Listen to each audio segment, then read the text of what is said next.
उत्तर प्रदेश के गाजियाबाद में एक बार फिर दिल्ली के निर्भया कांड को दोहराया गया।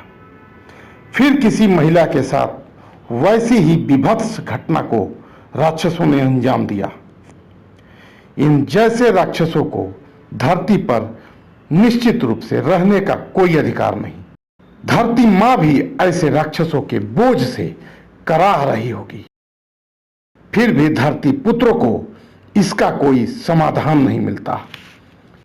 जाहिर है ऐसे दुष्कृत्य करने वाले लोगों में कानून, पुलिस और सजा का खौफ समाप्त हो चला है।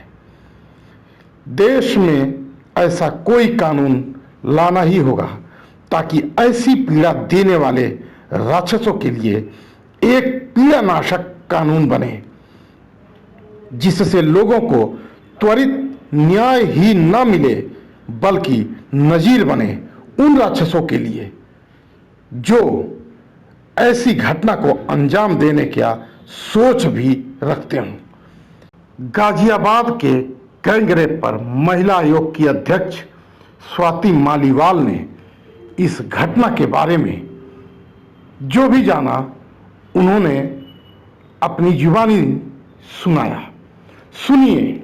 सुनिए क्या कह रही हैं और क्या थी घटना। सुनिए और सोचिए कि कितनी दर्दनाक घटना है। यकीन मानिए मैं अपने मुंह से आपको सुनाने का साहस भी नहीं कर पा रहा हूं। इतना व्यथित और स्तब्ध हूं कि मानो मानवता को लोगों ने तार तार कर रखा है। इसे एक मानव होते हुए और खासकर एक पुरुष होते हुए मैं कैसे कहूं। दिल्ली की एक 38 साल की महिला अपने भाई का जन्मदिन मनाकर गाजियाबाद से रात में वापस आ रही थी। सड़क पे खड़ी थी, ऑटो का इंतजार कर रही थी। इतने में एक स्कॉर्पियो गाड़ी में 4 लोग आए और लड़की को जबरदस्ती उठा के ले गए। वो उसको एक अनजान जगह पे लेके गए जहाँ पे एक और आदमी मौजूद था और पांचों ने मिलकर 2 दिन तक लगातार उसके साथ गैंगरेप किया।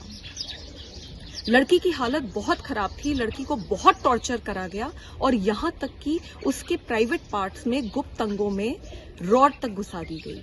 पूरी तरीके से लहूलुहान लड़की, उसके हाथ और पैर बांध दिए गए और एक बोरे में उसको भर दिया गया और सड़क पे फेंक कर चले गए। कुछ लोगों ने देखा, पीसीआर बुलाई और लड़की को अस्पताल में एडमिट कराया गया। जब लड़की अस्पताल में एडमिट हुई तब वो पूरी तरीके से लहूलुहान थी और उसके अंदर वो रॉड अभी भी मौजूद थी। बड़ी मुश्किल से अस्पताल से वो रॉड निकाली गई है। लड़की अभी अपनी जिंदगी और मौत की लड़ाई लड़ रही है।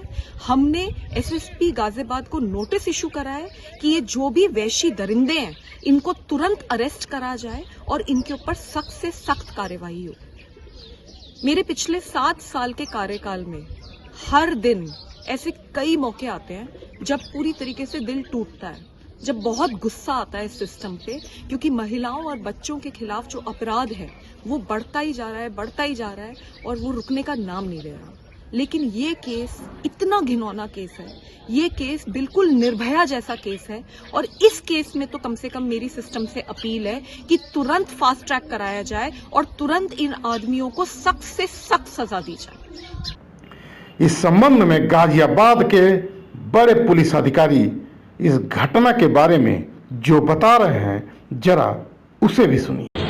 18 तारीख को सुबह लगभग 3:30 बजे थाना नंदग्राम पुलिस को यूपी 112 के माध्यम से सूचना मिली कि आश्रम रोड के पास एक महिला वहाँ पे पड़ी हुई हैं।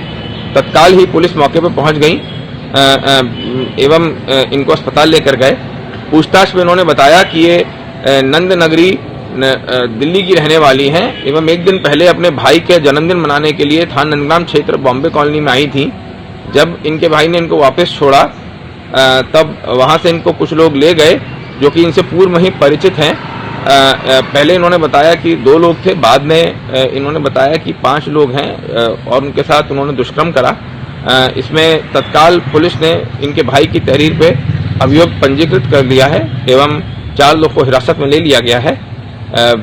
इनका बताया जा रहा है कि वो जो व्यक्ति हैं उनके साथ पूर्व में ही एक प्रॉपर्टी का विवाद चल रहा है जिसमें कोर्ट का केस भी चल रहा है इसमें जो भी आवश्यक वैधानिक कार्रवाई है हम लोग कर रहे हैं। साहब ने जो बताया उसमें एक एंगल आपसी रंजिश और प्रॉपर्टी विवाद का भी है। हो सकता है रंजिश हो सकता है प्रॉपर्टी का बड़ा विवाद हो, लेकिन इसका क्या अर्थ? क्या किसी से किसी की दुश्मनी निकालने का यह अंदाज है? क्या दुश्मनी ऐसे निभाया जाएगा, या दुश्मनी निभाने का यह कौन सा रूप है? उन पांचों रेपिस्ट राक्षस भी अपनी मां के उसी द्वार से धरती पर बोझ बने होंगे। लगातार सरकार इस बात की चिंता भी जाहिर करती है और कानून भी एक से बढ़कर एक बनाती है, फिर भी जिनको रेप करना है वह कर रहे हैं। तो फिर कानून और पुलिस क्या कर रही है? क्यों ऐसे निकृष्ट समाज के दरिंदों को भय नहीं है, डर नहीं है? क्यों उन्हें लज्जा नहीं आती है? हे सरकार, हे प्रधान सेवक, हे सनातन धर्म रक्षक, बेटियां इस तरह से दरिंदों की शिकार कब तक होंगी? आखिर कब तक?